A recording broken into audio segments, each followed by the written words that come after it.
आफरीदी की बोल न्यूज़ के हक गोई और सच्चाई की तारीफ। कहा कि बोल न्यूज़ और उनकी टीम एक मकसद के लिए खड़ी है। इस वक्त हमारा मुकाबला दज्जाली निज़ाम से है। उनका ख्याल था कि वज़ीराबाद वाक़े से हम डर जाएंगे, लेकिन इमरान खान मुल्क की बेहतरी के लिए निकले हैं।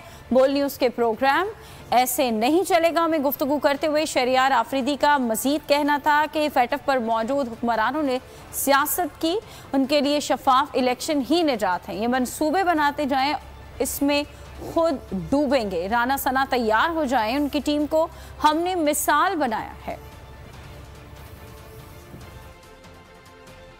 आपके बोलो, आपकी पूरी टीम को, आपके कैमरामैन, सपोर्ट स्टाफ, एंकर्स, आप एक मकसद के लिए खड़े हैं और इसका अजर अल्लाह के फजल से अल्लाह तो आपको देगा सो देगा।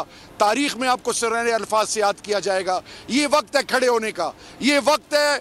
इस वक्त हमारा पीडीएम से मुकाबला नहीं है, इस वक्त हमारा मुकाबला दज्जाली निज़ाम से है। ये इन्होंने जो भी किया है वजीराबाद में, ये समझ रहे थे कि शायद ये डर जाएंगे। हमारी नस्लों के लिए, हमारी मुल्क की और हमारी बेहतरी के लिए खान साहब और ये उनकी टीम निकली हुई है। फैटफ पे आपने देखा नहीं, इन्होंने सियासत की। नैब ऑर्डिनेंस के हवाले से 30 से ज्यादा शिके ये खत्म करना चाहते थे कि इंशाल्लाह एक ही इनके लिए निजात है, वो ये कि अर्ली इलेक्शंस कॉल करें। ये अपने मंसूबे बनाते जाएं जिसमें ये इंशाल्लाह खुद डूबेंगे और इनका सब कुछ खत्म होगा। राना सनाउल्लाह अगर मुझे सुन रहा है तो राना जी तैयार हो जाओ। इंशाल्लाह